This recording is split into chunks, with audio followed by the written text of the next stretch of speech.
I'll never forget the day I saw a man completely lose himself over a delivery guy. It was a busy afternoon in a quiet neighborhood, and a well-dressed man, clearly wealthy, was standing right outside his large house.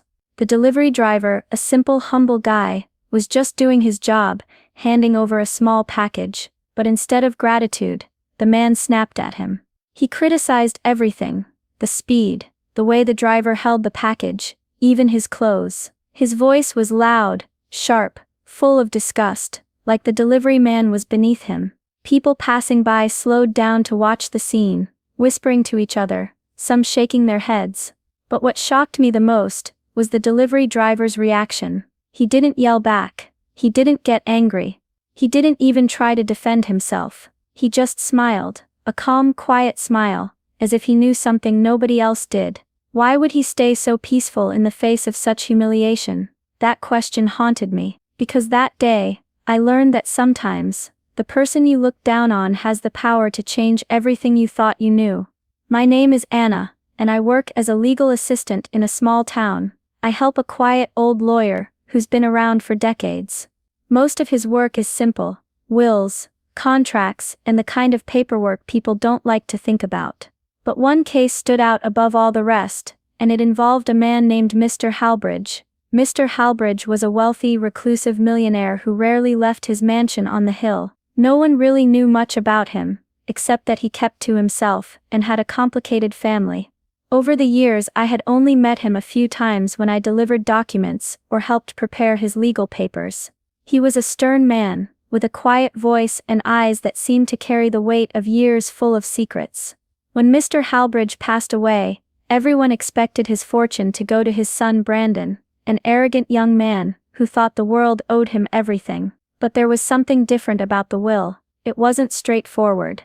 There were instructions, conditions, and a final package that had to be personally delivered. That delivery was the day I witnessed the moment I just told you about, the day Brandon humiliated that delivery driver. But as the lawyer's assistant, I saw things from behind the scenes. I read the letters, saw the legal papers, and heard the stories that changed everything.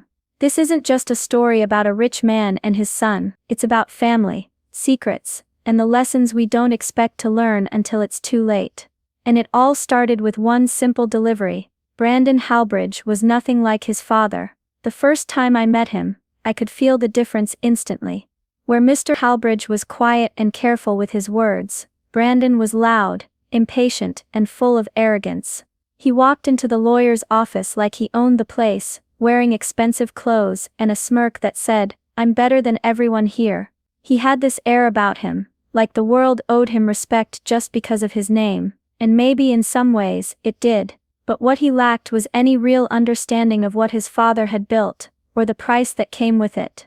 From the very start, Brandon was bitter about his father's choices. He complained that Mr. Halbridge was cold, distant, and unfair. He believed he deserved more, not just money, but recognition, power, maybe even a place in society that his father never gave him. When the will was finally read, Brandon's face twisted in frustration. His inheritance wasn't a simple check or a set of keys handed over in a neat envelope. Instead, there was a condition, a final package he had to personally receive from a delivery man before any of it would be released. He scoffed at the idea. "A delivery, for my inheritance? What kind of joke is this?" he said, his voice dripping with contempt. But despite his anger, he couldn't argue with the lawyer. He had to follow the instructions to the letter if he wanted his father's fortune. So, with a bitter sigh, Brandon agreed. He told himself this was just a formality, a minor inconvenience before he took what was rightfully his. Little did he know, this minor inconvenience would be the beginning of a lesson he never saw coming. Then there was Jacob, the delivery man. He was nothing like Brandon. When I first saw him, he seemed like an ordinary guy, wearing a simple uniform, carrying that small, unassuming package. But there was something about him that caught my attention. Jacob was calm, polite, quiet. He didn't rush or make a scene. When Brandon started yelling, mocking him for being too slow or unprofessional, Jacob didn't even flinch. He just smiled softly, like he was used to handling people like Brandon.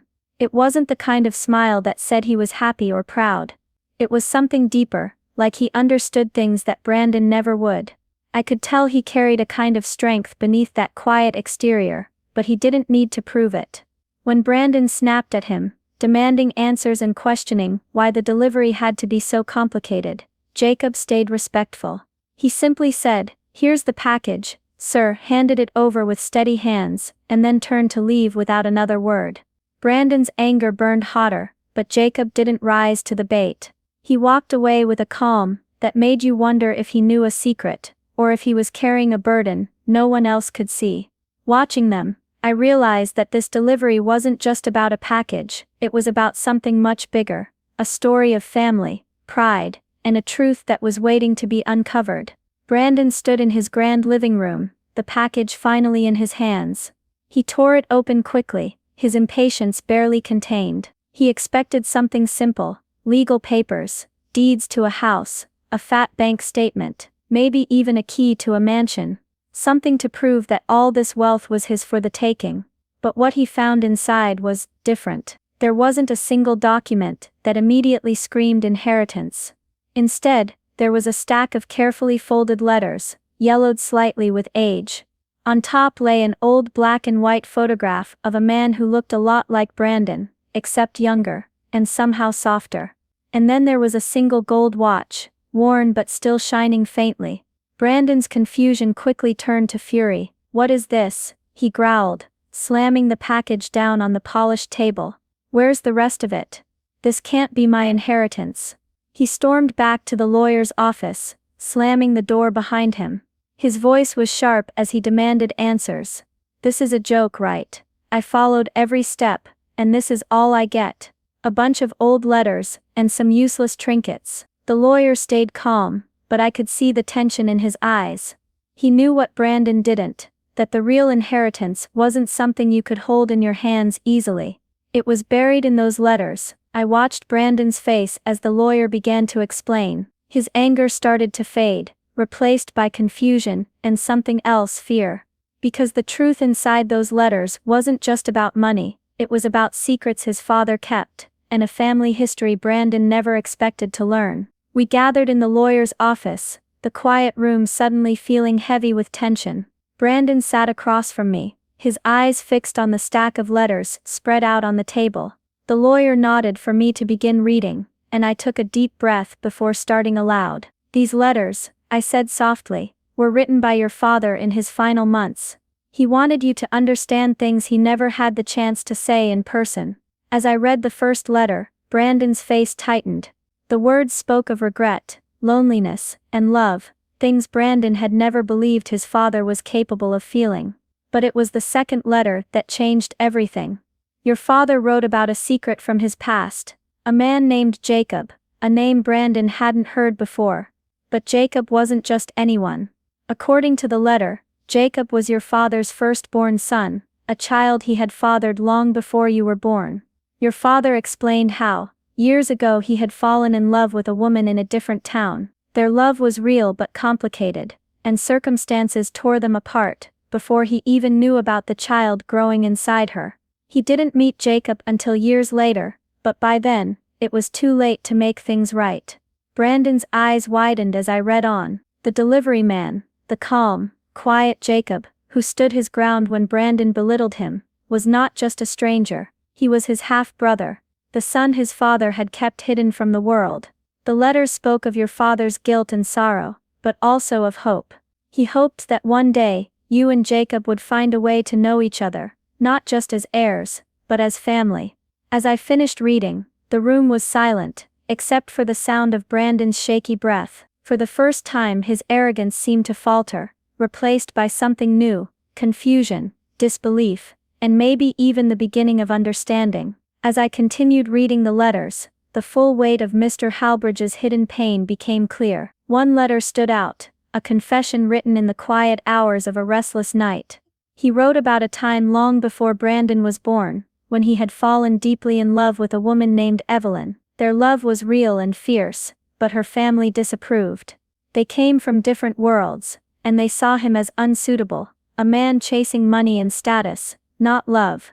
Because of their pressure, Evelyn was forced away, and they lost contact. What made it worse was that he didn't even know she was pregnant. He was blindsided years later when he discovered he had a son, Jacob. By then, the years had passed, life had moved on, and his chance to be the father Jacob needed was gone. He wrote about his regret, how he wished he could have done more, how he never stopped watching from a distance, hoping his son would be safe and strong. But he also admitted he didn't want to disrupt Jacob's life. The boy had grown up without him, and sometimes, love means letting go. Reading those words, you could feel the weight of his guilt and sorrow. It wasn't just a story about secrets or money, it was about a man who had made mistakes, and a family broken by time and silence. Brandon sat quietly, absorbing everything. For the first time, I saw the anger soften, replaced by a sadness I hadn't expected. The son who thought he was owed the world, was learning how much he had never truly known. One last letter lay at the bottom of the stack. It was different from the others, more direct, more personal. As I read it aloud, Brandon's eyes locked onto every word, his expression unreadable. In this final letter, Mr. Halbridge explained the real purpose behind everything. He said that money and possessions were meaningless if they didn't come with respect and kindness. The inheritance wasn't just about wealth, it was about learning how to be a man worthy of it. He wrote that Brandon had to understand the value of humility, compassion, and respect before he could truly call himself an heir. The package was a test, not a gift. The letters, the watch, the photo, they were all part of a lesson he hoped Brandon would never forget. The real inheritance wasn't in that package, it was something more significant. A trust fund set up to be shared equally between Brandon and Jacob, his half-brother. If Brandon could accept Jacob as family, if he could put aside pride and bitterness, then the fortune would be his. If not, then the money would go entirely to Jacob, the son who had never asked for anything but had a right to it by blood. Brandon sat back, stunned. The arrogance and entitlement I had seen earlier were replaced by a quiet battle inside him. Pride warred with the truth. Fear mixed with regret. This was more than just money. It was a chance for Brandon to rewrite his story, to build something new with his brother, to finally understand what family really meant. And it all began with that humble delivery, with a man who never fought back, but held the key to everything Brandon thought he deserved. Brandon couldn't let it go. After reading those letters, he needed answers, real answers. So he tracked down Jacob, the delivery man, at his workplace. It was a modest shop, nothing like the mansions Brandon was used to. When Brandon approached him, the angry, arrogant son was nowhere to be found. Instead, there was just a quiet man, steady and calm, without a hint of bitterness. Brandon tried to speak, but the words caught in his throat. No insults, no demands. Just confusion, regret, and something raw and unfamiliar. Jacob looked at him with steady eyes and said simply, "I didn't need anything from him. Your father and I, we had our past, but I wanted to give you a chance to know the man he really was." Those words hit Brandon harder than anything else. For years, he had resented his father, angry at the distance, the silence, the secrets. But now, hearing it from Jacob, he felt the weight of everything he'd missed, the love, the mistakes, and the hope his father had held onto until the very end. Brandon broke down, tears coming unbidden, not just for his father, or the lost years, but for the brother he never knew, and the family he had almost lost forever. In that moment, pride fell away. What mattered was the chance to start over, to build something real, something honest, with the brother who had been there all along. This story stayed with me long after it ended.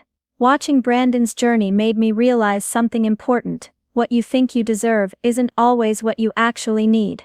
Brandon believed he was owed a fortune because he was the son, but he didn't understand the real meaning of inheritance until he faced humility, respect, and truth. Sometimes, the richest inheritance isn't money or property, it's the lesson you learn along the way.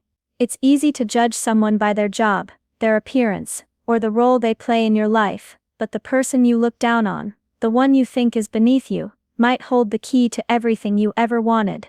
Jacob didn't fight back when Brandon humiliated him. He carried himself with quiet strength, knowing that respect isn't demanded, it's earned, and in the end, he became the bridge to a family that could have been lost forever.